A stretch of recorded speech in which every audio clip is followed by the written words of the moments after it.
días, muy buenas tardes o quizás muy buenas noches, estimado oyente, según sea la hora y el país donde se encuentre.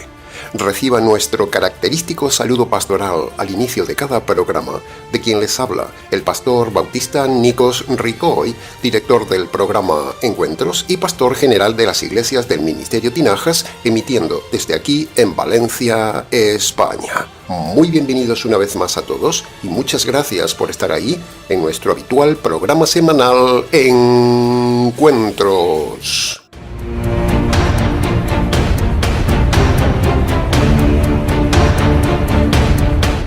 Continuamos hoy, estimado oyente, con el cuarto programa de esta nueva serie de conferencias del noviazgo, matrimonio, divorcio, antidivorcio y antirrecasamiento del divorciado. El segundo tema más importante para la humanidad. Empezaremos hoy con las reflexiones del tema del matrimonio. Después de la salvación, el tema de noviazgo, matrimonio y divorcio es fundamental enseñarlo constantemente y correctamente a los hombres, porque es el gran problema latente de toda la sociedad.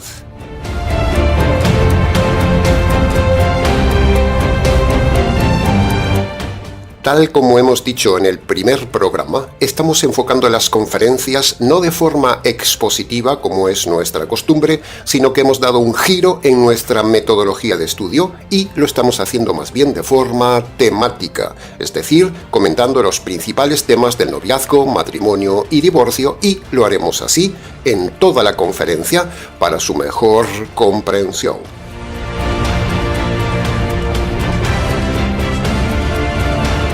Entremos entonces en el punto número 1 del tema del matrimonio.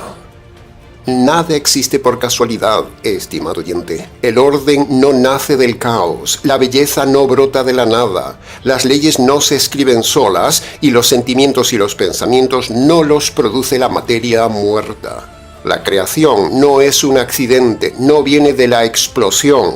Es la firma de un Dios inteligente, sabio y soberano. Por eso, creer que todo surgió de una explosión ciega o de una evolución es de necios, es cerrar los ojos a la evidencia y a la razón. Es como ver un reloj y negar que existe el relojero. Entonces, si hay un Dios que creó todas las cosas por pura lógica, también creó al ser humano. Y si Dios nos creó, entonces somos responsables delante de Él por todo lo que nos dio y lo que hacemos. El cuerpo, la razón, la conciencia, la libertad, la juventud, la salud, la sexualidad, el matrimonio y un largo etcétera. Este es el pilar lógico y fundamental desde el cual debemos empezar la enseñanza sobre el matrimonio. Usted no es dueño de sí mismo, usted es criatura de Dios. Y si usted vive de espaldas al Creador y su manual, tarde o temprano le irá mal en la vida y lo pasará peor porque un día tendrá que rendir cuentas a Dios, que a la vez es juez. Si usted llega ante Dios con un noviazgo torcido, un matrimonio destruido, un divorcio aborrecido, un recasamiento adúltero, un mal ejemplo para sus hijos y una vida sexual desordenada, le aseguro que ese día usted temblará ante Dios. Habrá juicio, habrá llanto, habrá crujir de dientes, habrá sentencia inapelable y después vendrá la condenación eterna en fuego. El tema es serio, estimado oyente. La lógica de este punto es aplastante. Dios está detrás de todo por ser creador y usted es administrador. Así que un día, más pronto de lo que se imagina, usted dará cuentas de su vida, de su juventud, de su sexualidad, de su matrimonio, de su cuerpo, de su divorcio, de su recasamiento, de sus decisiones, de su conciencia y de cada paso que dio en esta vida. ¿Se da cuenta de la magnitud del asunto? Por eso creemos que es muy oportuno empezar este tema del matrimonio recordándole que Dios es creador y usted administrador. Piénselo.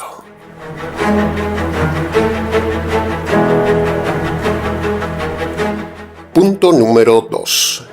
Dios no solo nos dio un cuerpo y una vida, sino que a la vez nos dio algo infinitamente más alto: la razón, la conciencia y la libertad.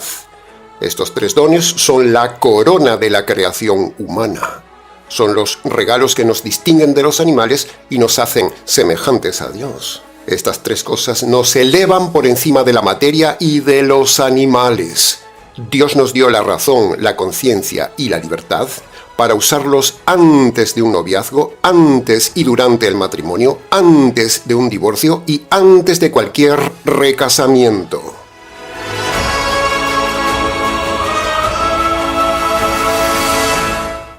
La razón es la luz que Dios puso en la mente para pensar antes de actuar. La razón no es para usarla y justificar con argumentos retorcidos los pecados, sino para discernir la voluntad de Dios. La razón es el freno que evita decisiones impulsivas, relaciones tóxicas, uniones apresuradas, camas apasionadas y matrimonios construidos sobre emociones y sobre arena. Cuando alguien entra en un matrimonio sin pensar, sin evaluar, sin medir las consecuencias, sin usar la razón, está apagando la lámpara que Dios le dio, y eso le generará oscuridad y oscuridad eterna. El matrimonio no se rompe en un día, se rompe cuando se deja de usar la razón. El pecado siempre empieza donde la razón se apaga. Quien no usa la razón, estimado oyente, es como un animal y terminará usando las lágrimas del fracaso.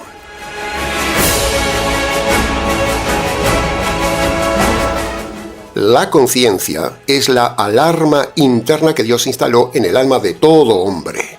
Es ese algo que le grita: eso no está bien, eso no agrada a Dios, eso te va a destruir.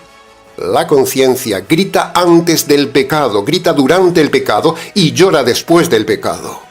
Ignorarla es como no usar el freno de un automóvil en plena bajada.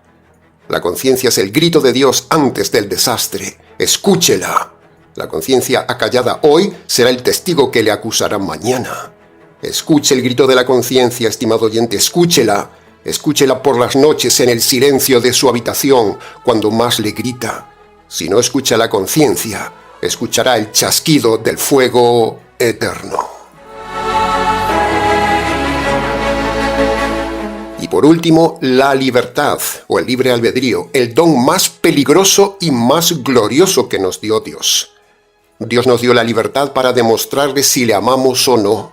Se lo repito, Dios nos dio la libertad para demostrarle si le amamos o no. La mejor forma de mostrar el amor a Dios y hacia alguien es cuando uno usa su libertad y decide hacer algo que agrada al otro.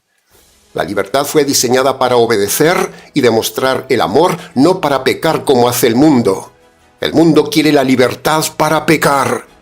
La libertad no le autoriza a destruir su matrimonio, o a romper un pacto, o a jugar con la vida, o a estropear el cuerpo, ni rehacer su vida con otro casamiento, ni acostarse con quien quiera como si Dios no existiera. ¡No! La libertad no le libra del juicio. Al contrario, le juzgará más. Dios nos dio libertad para obedecerle, no para destruirnos, no para que usted haga lo que le da la gana como dice el vulgo. La libertad es para amar, para ver la cantidad de amor que uno tiene por el otro. Hacer lo que uno quiere no es libertad, es pecar. Por eso la democracia es una fábrica de libertinaje. La libertad mal usada fabrica cadenas, fabrica pecados. En conclusión, la razón es la lámpara, la conciencia es la alarma y la libertad es la evidencia del amor. La razón analiza, la conciencia avisa y la libertad decide.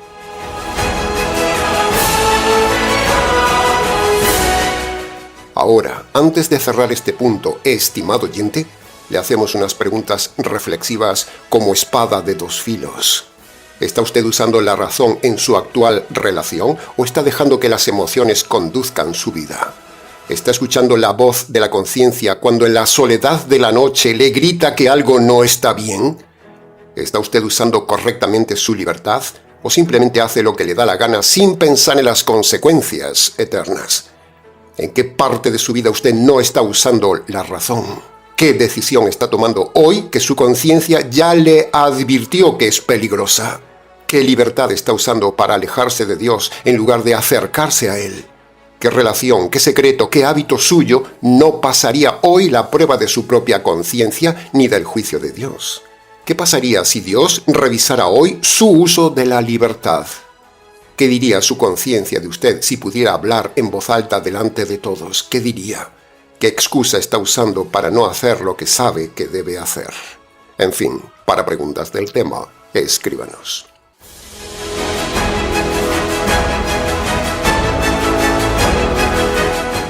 Punto número 3.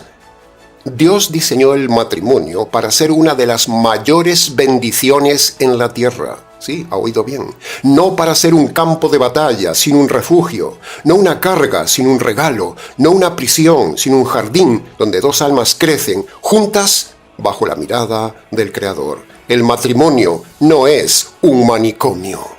El matrimonio divino es posible, es real, es hermoso, es precioso. Viene del diseño y el ingenio de Dios.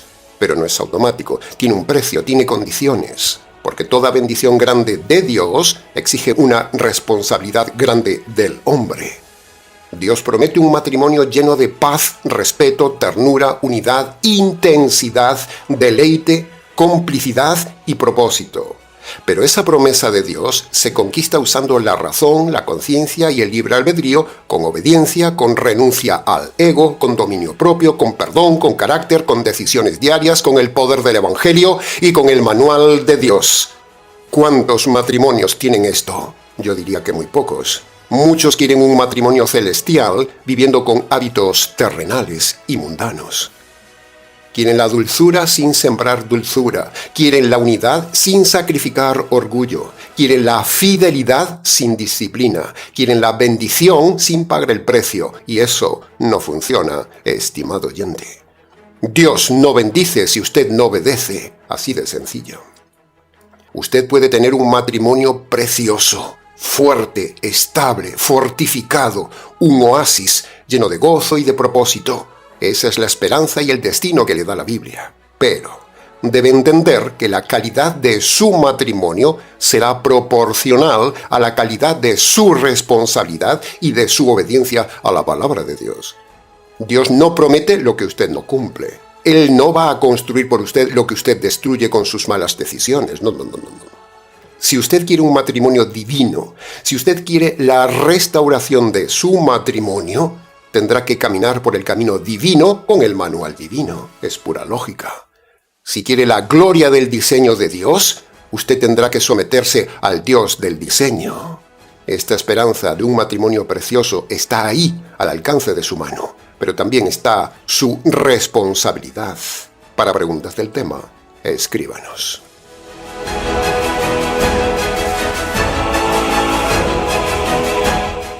Punto número 4. En Génesis 2 se nos dice que Adán y Eva estaban desnudos. Esa palabra no significa solo la ausencia de ropa. Describe también la ausencia de muros entre ellos, de distancia entre ellos, de máscaras. Es una descripción preciosa que va más allá de lo físico. Habla de una transparencia total, de una relación sin secretos, sin dobleces, sin heridas ocultas, sin traiciones silenciosas, sin sospechas que envenenan, sin dureza de corazón que enfría la relación. No se ruborice, estimado oyente, por la palabra desnudez. Es una palabra bonita, es bíblica, es buena. Y en su contexto, como hemos dicho, es bonita, solo que el mundo la ha ensuciado. La palabra desnudez no solo se refiere a lo físico, también la usamos en la vida diaria para hablar de la transparencia de una persona y la sinceridad. Así que mire la maravilla de esta enseñanza para el matrimonio. La transparencia, como dijimos en el mensaje pasado con el tema del noviazgo, es también muy importante en el tema del matrimonio. Antes del pecado, el matrimonio era un espacio de confianza absoluta, de entrega completa, de unidad perfecta en cuerpo, alma y espíritu. Esa desnudez no era vergüenza, era transparencia. El uno se veía al otro tal cual era. Desnudez no es exposición, es comunión, es cercanía, es transparencia. El matrimonio desnudo es tal como Dios lo soñó. Dos personas que no necesitan esconder nada delante del otro porque no hay nada que esconder. Así debería ser en el día de hoy. Ahora, habiendo dicho lo básico de este punto, estimado oyente, la pregunta inevitable es: ¿cómo es su relación matrimonial? ¿Es una relación desnuda, entre comillas, en todas las áreas de su vida, es transparente, donde todo se ve, todo se habla, todo se comparte, o es una relación vestida, llena de capas de ropa, en silencios, en cosas tapadas, en rincones oscuros que nadie quiere ver. ¿Cómo es su relación? ¿Cómo es su celular ante su cónyuge, estimado oyente? ¿Está bloqueado para que su cónyuge no lo vea? ¿Qué vería su cónyuge en su celular? ¿Es su matrimonio desnudo solo en lo físico, pero no en el alma? ¿Hay celos, hay desconfianza, hay pecado escondido, hay infidelidad? ¿Cómo es su transparencia conyugal, estimado oyente? Porque si no la hay, su matrimonio terminará en fracaso. Donde hay ropa, hay distancia. Donde hay secretos, hay grietas. Donde hay máscaras, hay peligro. Y donde hay pecado oculto, tarde o temprano habrá destrucción. Dios diseñó el matrimonio para vivir desnudos y sin vergüenza. Si hoy eso no es su hogar, estimado oyente, no se conforme, no lo normalice, no lo justifique, no sea comodón. La transparencia, que ya hemos dicho en el mensaje anterior, es básica para el noviazgo y básica para el matrimonio. Sin transparencia, sin desnudez del alma, hay oscuridad, y la oscuridad no es de Dios, es del otro Dios. Medite este punto. Para preguntas del tema, escríbanos.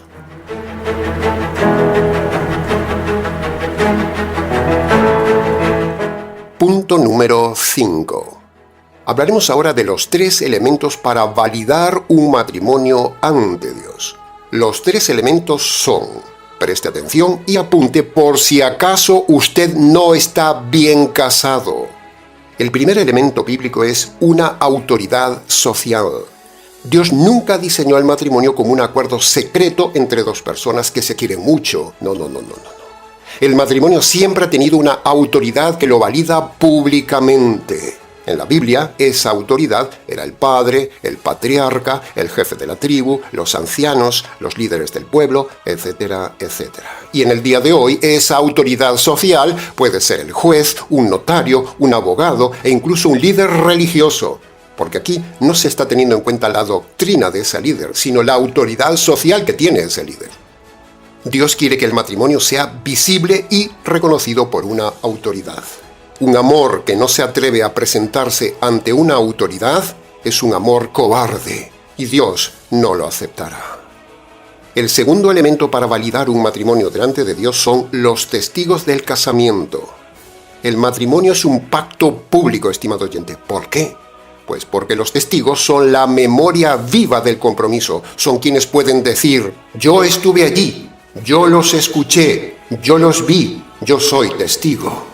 El matrimonio no empieza en un acto íntimo, empieza en un acto público, porque el amor verdadero no teme la luz. Los testigos son un recordatorio de que el matrimonio un día empezó.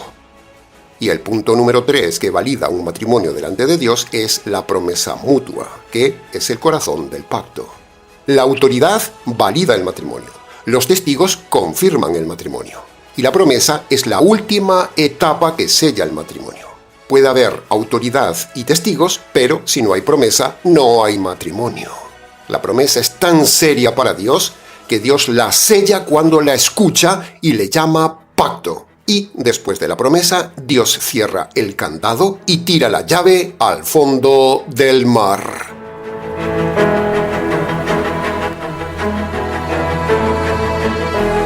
El matrimonio es tan especial para Dios, estimado oyente, que fue diseñado por Él mismo en el consejo eterno, consumado en la tierra, y fíjese esto, se prolongará en las bodas del Cordero con su esposa la Iglesia por toda la eternidad. ¿Se ha dado cuenta de la dimensión? Cristo no se lleva al reino a una esposa recasada, ni Él entra al reino siendo divorciado y recasado con otra iglesia. ¡No! Cristo entrará a las bodas y al reino con su siempre y única esposa amada la Iglesia, y lo hará por los siglos de los siglos en el reino, después del casamiento en las bodas del Cordero, y no habrá nunca divorcio entre Cristo y la Iglesia. ¿Se había fijado en esto? Así que jaque a los divorcistas y a los recasamenteros divorciados. Para preguntas del tema, escríbanos.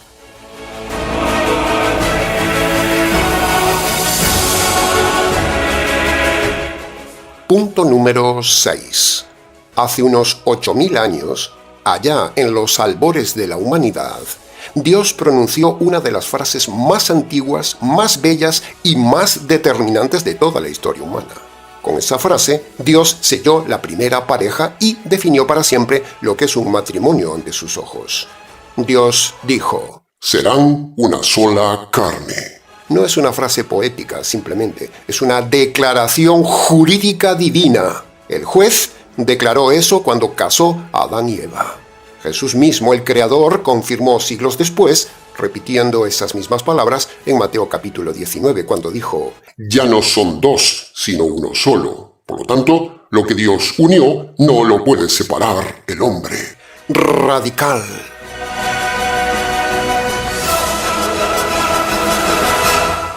Primero, Dios crea la materia. Segundo, Dios forma el jardín. Tercero, Dios crea al hombre y entrega el jardín al hombre para administrarlo. Cuarto, Dios le presenta a la mujer a Adán para ayudarle. Quinto, Adán se enamora de Eva. Sexto, Eva se deleita en Adán. Y séptimo, Dios los une en matrimonio con la frase magistral: serán una sola carne. Y más adelante, el mismo Jesús, el creador de la pareja, añade otra frase que cierra el círculo diciendo: lo que yo he unido no lo puede separar el hombre. Por lo tanto, no lo puede separar un juez, no lo puede separar un papel, no lo puede separar un adulterio, ni una violencia, ni un abandono. Porque el que adultera, el que golpea, el que abandona, no se puede librar del pacto. Lo cargará consigo para siempre donde quiera que vaya, aunque cambie de casa, aunque cambie de cama, aunque cambie de ciudad, aunque cambie de planeta. Y lo mismo sucede con la persona inocente. Carga con el pacto para siempre. La unidad invisible que Dios impone al matrimonio visible, la estableció el Dios invisible y no el hombre visible. Antes del pecado, esa unidad fue dada y dicho así: permanezcan fieles. Si se fija, Adán no se divorció de Eva, no pidió otra Eva, no pidió el divorcio por lo que hizo Eva. Eva había cometido algo muy grave. Los divorcistas lo tomarían como justificación para un divorcio. Sin embargo, Dios ni habló del divorcio en aquel entonces, ni vemos divorcio después de la caída, y mucho menos que Adán abandone a Eva y se vaya a buscar otra. Al contrario, continuaron juntos poblando la tierra a pesar de su grave pecado. El diseño divino del matrimonio no cambió con la caída, y eso es una bofetada para los divorcistas. Dios nunca creó el divorcio. Y lo que aparece en Deuteronomio capítulo 24, versículo 1 y 2, que usan los necios divorcistas para justificar el divorcio, si usted lo analiza con cuidado el texto, eso ahí no se habla de divorcio, sino que es una ley unidireccional de protección para la mujer. La mujer no podía hacer lo mismo con el hombre, por eso decimos que es unidireccional, no es una ley de divorcio. Una ley de divorcio es bidireccional, pero Deuteronomio capítulo 24 es unidireccional. Y de este tema hablaremos un poco más adelante en el tema del divorcio. El matrimonio con la caída sigue siendo lo que Dios dijo que sea, una sola unidad, aunque el hombre no le guste el tema. Para preguntas del tema, escríbanos.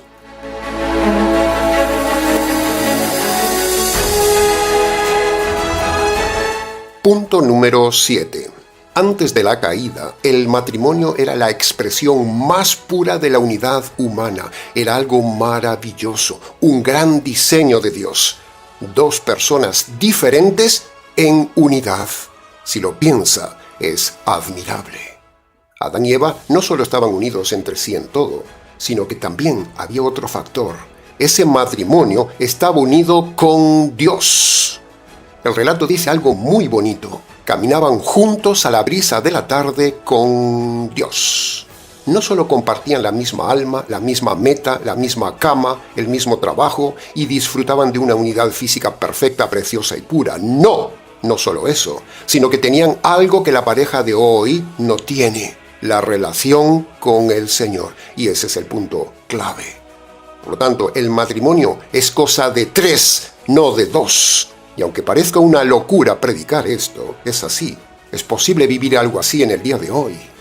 porque el matrimonio sigue siendo el mismo diseño, el pacto sigue siendo el mismo, la promesa sigue siendo la misma, el propósito sigue siendo el mismo y las herramientas que Dios nos da para mantenerlo y restaurarlo sigue siendo la misma, la palabra de Dios.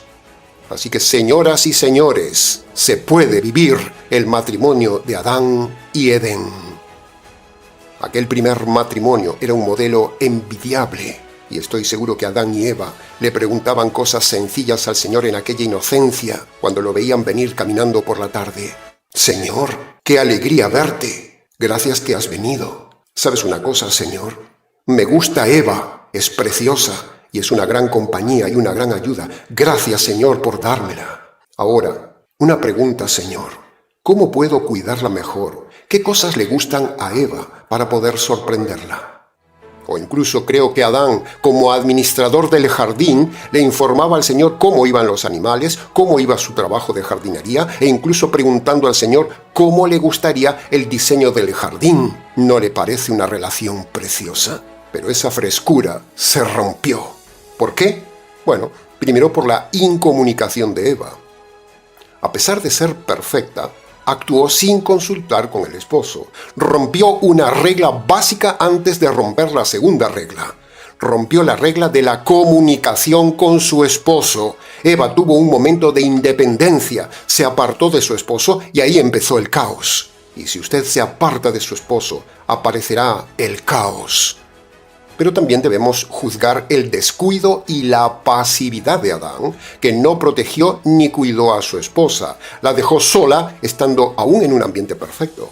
Así que imagínese dejar solo a su esposa en estos días de hoy. El primer pecado de ambos fue no cumplir cada uno su función y su rol, y por eso vino el siguiente pecado: comer del árbol prohibido.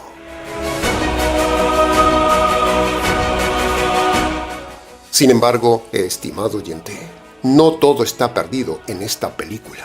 Hay esperanza. Lo que se rompió puede restaurarse. Lo que se dañó puede sanarse. Lo que se diseñó puede continuarse. Lo que se perdió puede recuperarse. Porque aunque el pecado entró en el mundo, Cristo también entró en el mundo y el Evangelio también entró en el mundo. Y donde Cristo entra y el Evangelio entra, la unidad vuelve, la paz vuelve, la ternura vuelve, la pureza del matrimonio vuelve y la maravilla matrimonial vuelve. El matrimonio hoy sigue siendo posible, sigue siendo vigente, sigue siendo divino, sigue siendo viable, sigue siendo un gozo humano, sigue siendo precioso, incluso más precioso que antes. Dios no ha cambiado su diseño del matrimonio, estimado oyente. Somos nosotros quienes debemos volver al origen del matrimonio.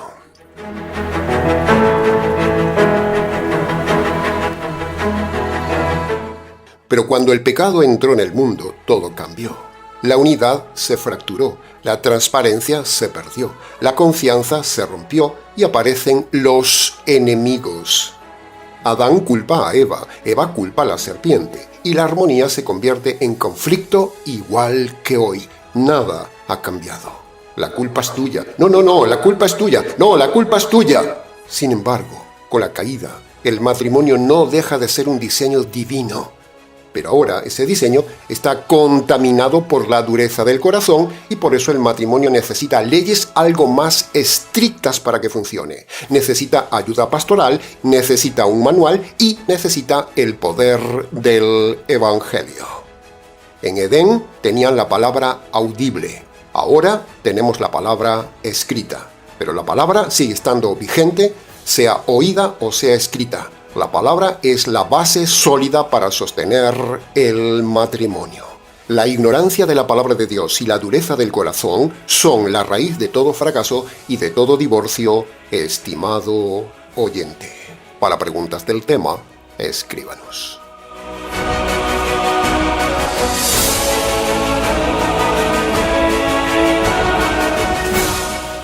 Punto número 8. El matrimonio es un pacto, no un contrato. ¿Por qué Dios estableció el matrimonio como un pacto y no como un contrato? O hasta que aguantemos o aparezca otro. ¿Por qué Dios no lo estableció así? Bueno, el matrimonio no nació en la mesa de un abogado mundano. Nació en el corazón de Dios el juez. El contrato lo inventó el hombre para protegerse a sí mismo, porque es egoísta. Si tú fallas, yo me desligo. Esa es la lógica humana, pero eso es pecado. Los contratos se rompen, se renegocian, se anulan, se cancelan y se hace otro con otro. Pero un pacto no es así. En la Biblia, los pactos son irrevocables, son sagrados y son permanentes. Y Dios lo llama al matrimonio un pacto, no un contrato. Un pacto no se sostiene por emociones, porque las emociones cambian. No se sostiene por circunstancias, porque las circunstancias se mueven. No se sostiene por conveniencia, porque la conveniencia es egoísmo. Un pacto se sostiene por la palabra dada, por la palabra de fidelidad, por la palabra prometida, por la integridad del corazón a pesar de las circunstancias. Cuando una pareja se casa, no está simplemente firmando un papel. De hecho, durante miles de años no se firmaba nada, solo se prometía. La firma no es la esencia. La esencia es el acto que se realiza ante Dios, ante los hombres y ante el cónyuge con la palabra. Dios es testigo del pacto, dice la Biblia. Él lo ve, Él lo registra, Él lo sella, Él pone el candado y Él tira la llave al fondo del mar. Por eso ningún juez, ningún pastor, ningún rabino, ningún sacerdote tiene autoridad para disolver lo que Dios unió, a pesar de que haya sido mal hecho. Ese es otro tema. Aunque usted se haya casado equivocadamente, Dios igualmente los une para siempre. La libertad humana opera antes del enlace. Uno elige con quién casarse, luego la autoridad humana lo une y la autoridad divina lo sella. Ese es el orden. Y desde ese momento, el matrimonio deja de ser un asunto humano para convertirse en un asunto divino. Malaquías 2 lo declara con una frase que estremece. Yahvé fue testigo entre tú y la mujer de tu pacto. Dios no dice de tu contrato, dice tu pacto. Porque el matrimonio no es entre dos personas, es entre tres, como dijimos antes, el esposo, la esposa y Dios. Y cuando Dios entra en un pacto, ese pacto es sagrado hasta la muerte. El hombre moderno no sabe ni quiere saber de pactos, le gusta lo fácil, le gusta la unión libre, le gusta el contrato. Para preguntas del tema, escríbanos.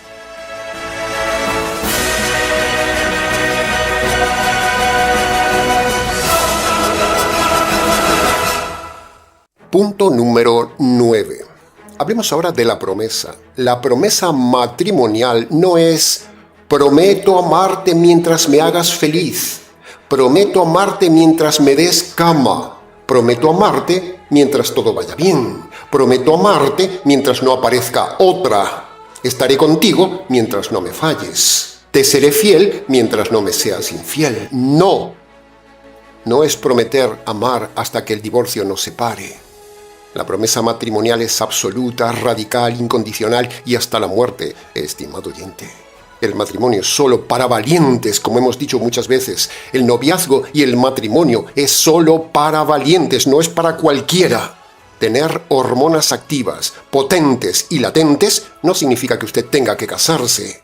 Los animales también tienen hormonas y se unen. Es más, son más fieles que los hombres. Cuando uno promete y se casa, no ve el futuro. Uno se casa a ciegas, porque no puede ver el futuro. Por eso, ambos necesitan leyes y el manual de Dios para no desviarse de esa promesa. Esa promesa, el día del casamiento, es jurídica porque fue hecha delante del juez. Es un compromiso que ata la voluntad para siempre ante una persona. Y el mundo lo toma a la ligera, abre y cierra el candado cuando les da la gana. Pero la promesa matrimonial es un candado sin llave. La Biblia dice en Eclesiastés capítulo 5, versículo 4. Cuando ante Dios haces una promesa, no tardes en cumplirla, porque Él no se complace con los insensatos mentirosos. Cumple lo que prometes. No peques con tu boca y digas, lo hice sin saber. Cuando alguien se casa, queda atado por su palabra de por vida, estimado cónyuge. Y Dios no permite que esa palabra se rompa por capricho, por dolor, por otra relación, por traición o por abandono, por lo que sea. Su promesa de fidelidad no depende de lo que otro haga, depende de lo que usted ha prometido y se establece hasta la muerte. ¡Punto!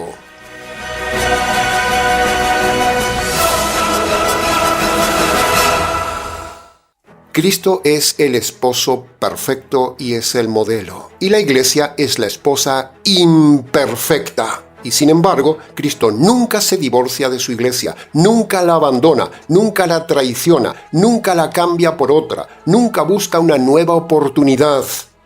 A pesar de las infidelidades, pecados, injusticias, cosas malas de su esposa, la iglesia, el Señor nunca dice: ya no te amo, se me acabó el amor, me fallaste demasiado.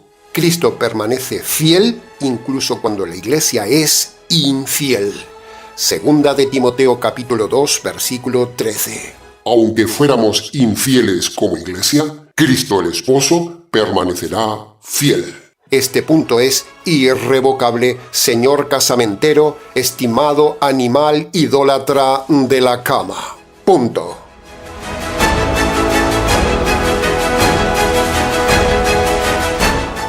Entremos ahora en el análisis del punto número 10. El matrimonio no fue diseñado para la felicidad. ¿Sí? ¿Ha oído bien? En el matrimonio no hay felicidad como lo entiende el mundo. La felicidad no existe, es un concepto utópico, es un concepto romántico, es algo de ficción, de las películas, pero no existe la felicidad. Simplemente mire a su alrededor, mire a sus padres, mire la historia humana y verá que la felicidad como fin no existe. Después de la caída, Dios no estableció el matrimonio para que el hombre buscara su propia satisfacción, sino para que sirviera al Señor. Ese es el motivo del matrimonio. ¿Y cómo hacerlo? Bueno, administrando la tierra, cumpliendo su propósito y llevando a otros al reino de los cielos. Escuche bien esto, estimado oyente. El matrimonio no fue creado para hacerle feliz, sino para agradar a Dios. Fue diseñado para servirle, para honrar a Dios, para administrar los recursos de la tierra y hoy para difundir el Evangelio. Ese es el propósito del matrimonio. Todo propósito distinto es falso. Casarse para tener hijos, como enseña la tradición religiosa, es falso. Casarse para continuar la genealogía es falso. Casarse por dinero, por herencia, por tradición, por comodidad, por sexualidad, todo eso es pecado, porque pone el yo en el centro del matrimonio. No es pecado tener hijos, ni ganar dinero, ni formar una familia, no. El pecado es convertir eso en el fin principal del matrimonio. Si su matrimonio no tiene como prioridad agradar a Dios, servirle y extender su evangelio, entonces su matrimonio nació torcido, nació en pecado y terminará en fracaso. Refute esto si puede con la Biblia, especialmente con el Nuevo Testamento. Si usted se casó por cama, por interés, por escapar de casa, por experimentar algo nuevo, por sentirse libre, por presión social o por miedo a quedarse solo, usted pecó. Y a la vez fracasará en su matrimonio por haberse casado erradamente. Ningún líder religioso moderno enseña esto, estimado oyente, al contrario. Celebran lo que Dios llama egoísmo. Así como usted fue creado para servir a Dios con sus talentos, el matrimonio fue creado para que dos personas unan sus talentos para servir mejor al Señor. Pero ¿cuántos matrimonios se casan con este propósito? Quizás 2, 1 o más bien ninguno. Por eso tantos matrimonios están mal formados, están vacíos, son mundanos, son religiosos, son egoístas y destinados a secarse y romperse.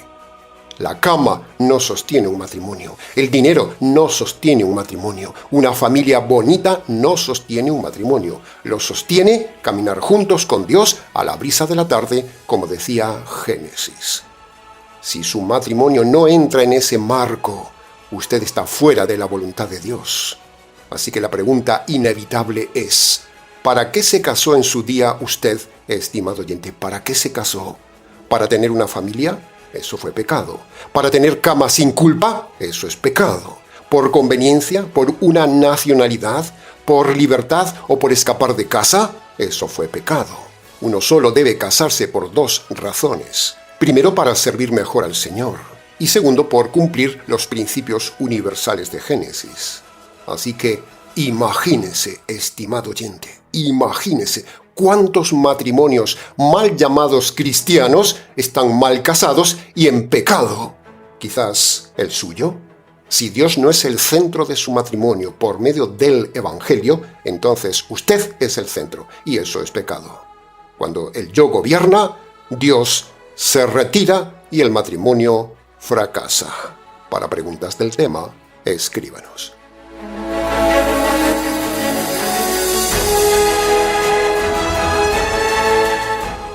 Punto número 11.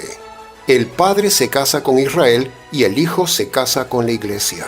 Ese es el doble modelo teológico y supremo del matrimonio. Dios en el Antiguo Testamento nunca se divorció de Israel, por mucho que lo digan por ahí esos divorcistas falsos. Dios buscó a Israel, la alabó, hizo pacto con esa nación y se mantuvo fiel a pesar de las infidelidades de Israel. Dios no se divorció de Israel ni se casó con otro pueblo. Demuéstreme que Dios se divorció y que se casó con otro pueblo. ¿Se había fijado en esto? Ahora, Cristo hace lo mismo. Él viene, busca a la iglesia, lava a la iglesia, la cuida y no se divorcia de su iglesia cuando ella cae. Cristo no busca otra esposa cuando la iglesia cae. El matrimonio bíblico debe reflejar este doble modelo matrimonial bíblico. Amor fiel de Dios Padre por Israel hasta hoy y el amor fiel de Dios el Hijo con su esposa la Iglesia hasta hoy. Aprendan de este modelo los divorcistas. Cuando un esposo permanece fiel a su esposa infiel o una esposa permanece fiel a su esposo infiel, está verdaderamente mostrando el doble modelo teológico único en su género, un modelo supremo y bíblico. Es una honra para Dios mantenerse fiel a pesar de su dolor. Dios también sufrió con la infidelidad de Israel y el Señor sufre con la infidelidad de su iglesia. Usted que se ha divorciado y recasado y se llama cristiano, ¿había visto alguna vez este doble modelo intenso que muestra la Escritura sobre la fidelidad del Padre con Israel y de Cristo con la iglesia? Si usted se divorcia y se recasa, es porque es un ignorante y un perdido. No tiene ni idea de este modelo teológico y Dios un día le condenará por no seguir el modelo doble de la familia divina. El Padre fiel con Israel y el Hijo fiel con la Iglesia. El recasado por infidelidad muestra la misma infidelidad que el cónyuge infiel. Así que, jaque a los defensores del divorcio y del recasamiento del divorciado. Para preguntas del tema, escríbanos.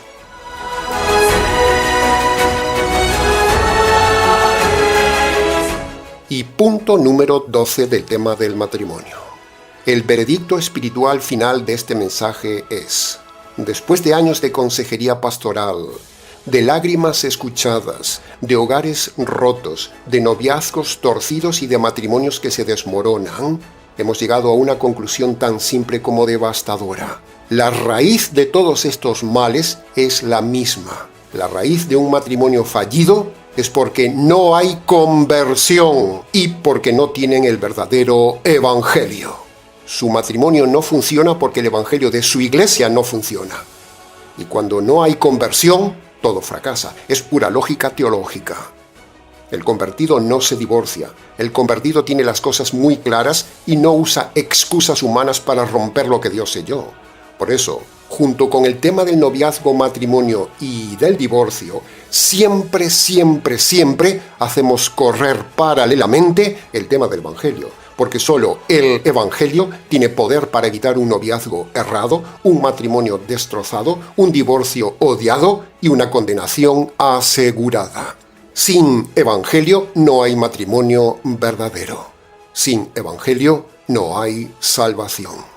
Por eso estamos aquí intensamente repasando nuevamente este tema. Que conste en acta.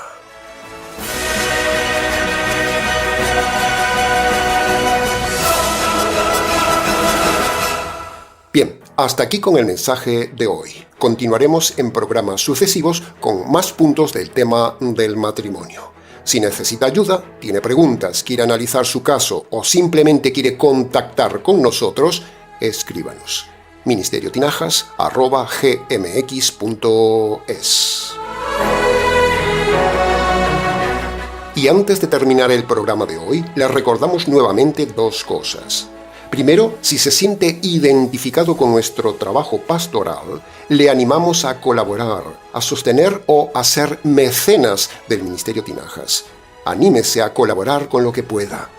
por 6 meses, por 1 año o simplemente a colaborar este mes. Su ayuda ayuda mucho a muchos. Y en segundo lugar, le informamos que tenemos un libro titulado Noviazgo, Matrimonio y Divorcio en Amazon. Tiene abajo en la descripción del vídeo la forma de conseguirlo. Muchísimas gracias desde ya. Nada más, estimado oyente. Les ha compartido este programa quien les habla, el pastor y expositor bíblico Nikos Ricoy, emitiendo desde aquí en Valencia, España. Será entonces con el gusto de siempre, hasta el siguiente mensaje de la serie, aquí en nuestro habitual programa semanal Encuentros.